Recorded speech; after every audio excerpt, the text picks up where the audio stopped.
depending on Right. like the baby all the way up.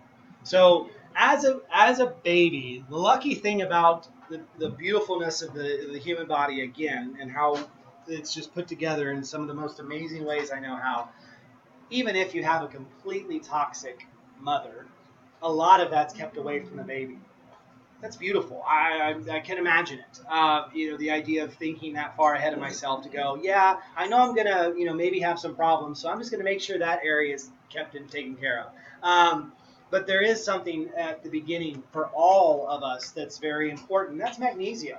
For children, a magnesium bath is by far sometimes the simplest thing that needs to be a part of our daily habits. And if it starts off from birth, you will just live happier through the rest of your life.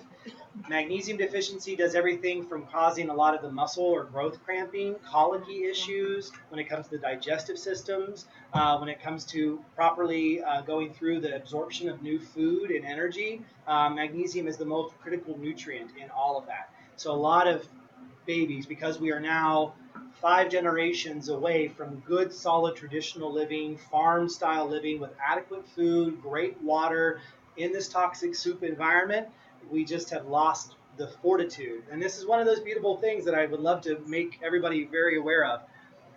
100 years ago, so 2016, okay, we're 1916, average family size was 13 people.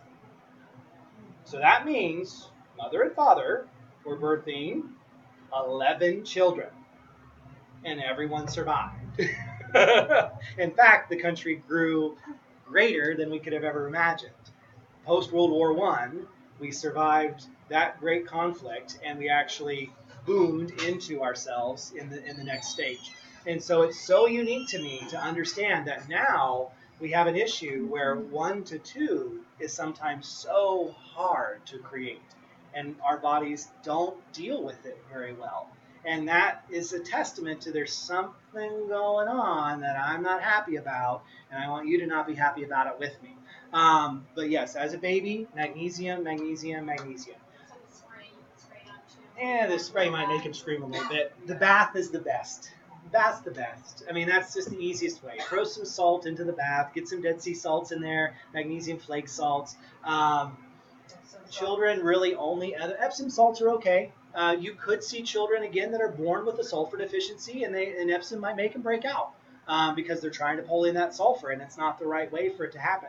So if you do get reacted to Epsom salt, then that's maybe an indication that there could be some sulfur issues there. Besides that, babies really only need vitamin D. They really don't need much else besides that. Great mother's milk, a little bit of vitamin D, magnesium. Good. 3 drops in a day. Yeah, start off with one for the first 2 years, but yeah, You're until saying from 0 to 1, start off with 1 drop? 1 drop. Okay. What if there's D added to a milk, like she drinks goat's milk, and there's D3 in the goat's milk? So I've been giving her 1 drop of D. Yep. Is that too much? Yep. She's fine. It doesn't matter that it's in. We added it already. I can add one more. Yeah. Her over the No, top. no. And like I say, we're in a zone where most people are birthed and maintained somewhere between 20 and 30 on their vitamin D levels. Healthy is about 100, and toxicity is about 250. So to me, very hard to actually get the overabundance level of what you would need for vitamin D, even if it is added to the milk products. And you can do a little finger prick test if you're concerned and actually understand where your vitamin D level is for the little one. But most people are in need of it. Yeah, that's a good one. Because I mean, so she's getting vaccines as all. I'm pretty sure a lot of us might be getting the flu vaccine maybe instead. How do you talk about that? It's a process. You have to talk to me. So we have to go Is through. it possible to detox a child? Yes, and definitely one of those things where we can work on it. So the process there, small children, a couple things. All we need. Deficiencies we see as they start to develop, you can start understanding that kids need more because we were born of mothers 100 years ago that actually had enough vitamin fortification that when they donated everything to the baby in utero, They would go for 15, 16 years before they really needed to eat anything extra. That was your average health span. And then you needed to balance your diet and keep things going for you from that point. Now, yeah, we have a lot of problems, and kids need a lot more sometimes in those early years. Um, but detoxification wise, that's kind of the good start. As you go through the growth factor, if you're not putting a lot of junk in, there's really not a lot of focus or need to pull a lot of junk out. That's kind of the beautiful thing about understanding how health works. Through the adolescence years, if they're not in the standard American diet and they're eating from the places where we know cause major problems, we don't have to be so concerned. If there is that dietary structure and that's a major concern, then yeah, you'd want to be bringing in things like good coconut oil, some MSM, some iodine, and allowing their bodies to absorb the right minerals and nutrients, good quality salt, and for adolescents, again, they don't typically have a huge need unless they've been exposed to something that needs to get pulled out of their body. Then once we get into working age, to go further with Pia's idea here, whatever your job exposes you to, you've got to find the system to undo that process. So if you're a metalsmith or a wood person or a stress induced sales representative, you have to find a system to get away from whatever is occurring to your body on the daytime for what you're doing. So a lot of people, again, we know things like asbestos. Obviously, we're done with that because we proved after 50 years it was finally not good for us to be around all day long. Hooray! 50 years to figure out something that was killing us was actually killing us. Now it's that process where you've got to understand, if you're a person who's working late shifts, then you got to figure out how to sleep well. If you're a person who's always on your feet, you got to know how to pull the stuff out of your feet so they don't end up failing on you later in life. If you're constantly bending over and doing that, you just want to do whatever you can to help whatever area is being used the most. So our adult lives, we need to be learning the steps to not get into a point where once we are done with the working phase, or however that works for people, that we're not done living too at the same time. We want more coming away from our bodies. And that means you've got to learn how to go through that process helpfully. Um, it's unique because during this phase, you really do need to be flushing your liver more frequently. I flush my liver once a year. So every year in March, I take 2 weeks and I just flush my liver out, get my gallbladder clean, so that way nothing bad hopefully will ever happen to my wonderful liver because it does so much for me. The thyroid is one where we've had a lot of issues with, and the thyroid needs to be slowly detoxified by taking in good salts, getting in good fats, eating the right types of foods. On the class on the 24th, will we be doing one of the drinks that will flush the liver? Yes, we will. Perfect. We will be doing a liver flush And drink. that's a big one. So what's nice about the process here is that as you go into Sorry. age and you're trying to balance your body, the three big things you want to do is make sure your digestive system works well, that it's still flowing, everything's keeping good, that your skin is still flushing the sweat that we talked about earlier, that it's actually transpiring and doing its job, and that you're not subject to any of those other working related conditions finally coming back and starting to cause problems. So it's unique because a lot of people will work really well through all of their mid years through the whole working life, and then get to that resting relaxation period and a ton of health problems show up and they're like, what's this? And you go, well, you didn't realize you were burning yourself into the ground all those years to the point that now maybe a little yoga is a good idea. Maybe now going on long walks and just saying, forget all this stuff and not being caught up in it all is good for you. Mindfulness needs to come back. Imagine a person who's had 50 years worth of emotional stress, not knowing how to deal with it.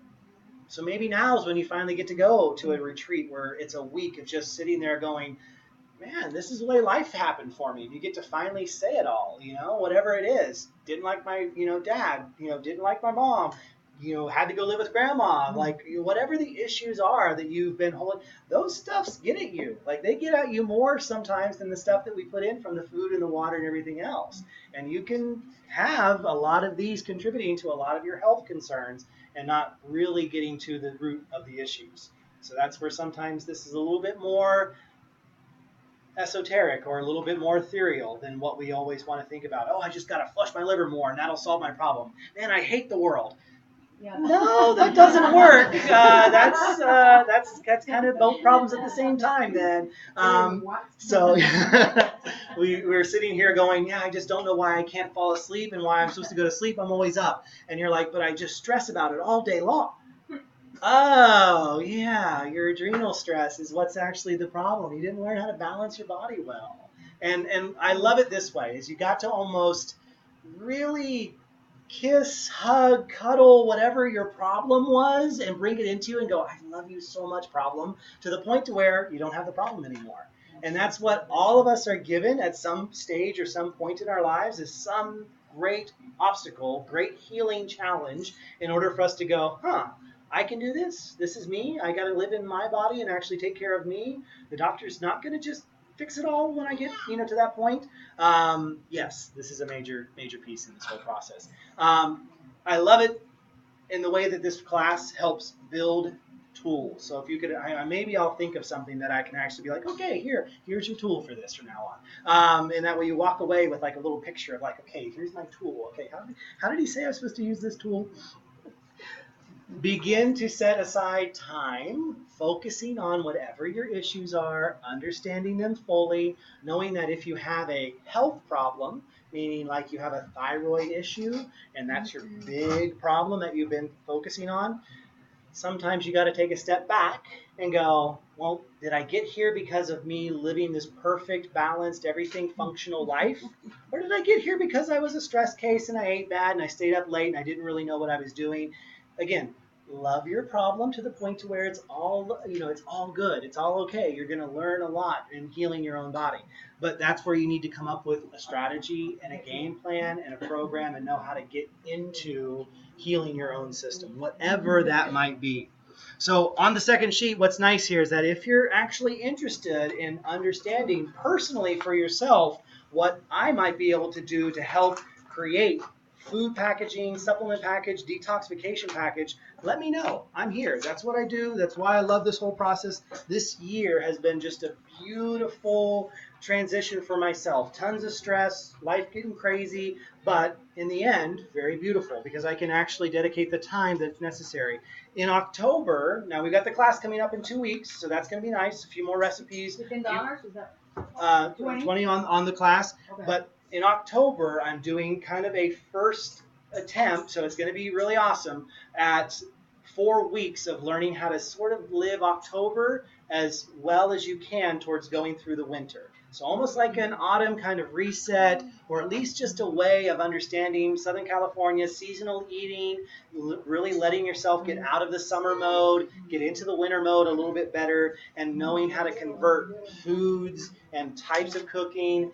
Who here like barbecues all the way through the year, right? They're just barbecuing all the time because we live in Southern California. You technically can. Like that's one of the nice things here. But it's really interesting because those fresh fruits of summer are gone, and we need to get more into the rooted vegetables of winter. And that's a process that when we learn how to balance our body really well, you'll start to see how that works for your betterment if you start seeing seasonal eating come in. So we're going to learn a lot about what foods are good to bring in, what foods are good to leave out, because that's a very interesting process. I don't green drink anything whenever it comes to the winter at all. Like it's just not the right time for my body, and I've learned that. For some people, that's one of these things as well too. Different types of juices, different types of ways of still giving myself that option. But that's what that 28-day reset program is going to be all about. It's going to be a little bit of a challenge. We're going to learn a lot of basics. We're going to focus a little bit on some of these detoxification methods in the subtle, slight ways, though, but just in those little bits. So you can actually do this process for yourself for years to come. That's the most important part, is that you learn this and you learn how to go from here. So I thank you all for coming here, for being a part of this class. Fantastic questions, great education for everybody. Let me know if there's any way that I can help you. We have our fantastic expo that we have put such a great time into. Julie and I over at Optimal Wellness, just I can't even tell you how excited I am for Saturday to be here, because we get to see the effects of all the energy and all the effort. So I really hope you can come by. We're going to be there at Optimal Wellness off of Technology Drive from 10 until 3. We're going to have talks and demos and lots of vendors and all of us there. So there are flyers, I believe, in the back, or Pia might have some of those. And that way, we're gonna love this whole process. And let me know, or let Pia know if you're looking to come to the Saturday class 2 weeks from now. Okay. Oh yeah. Okay, hold on one second. Who here has blood? And who wants to give it away? Not you. You're not in this. But we are doing a blood drive as well too this weekend. So one of the nice things that if you get the flyer, you can call the info number on the flyer for the expo, and it's always good to just be aware. Donating blood honestly saves a ton of people in the moment's notice emergency situations. And I think we still have maybe 15 or so spots. We're taking blood all day, but I think we've got about 15 spots left. So let us know if we can help you there. Thank you, sir. Good job, man. Thanks, Ed. Thank you.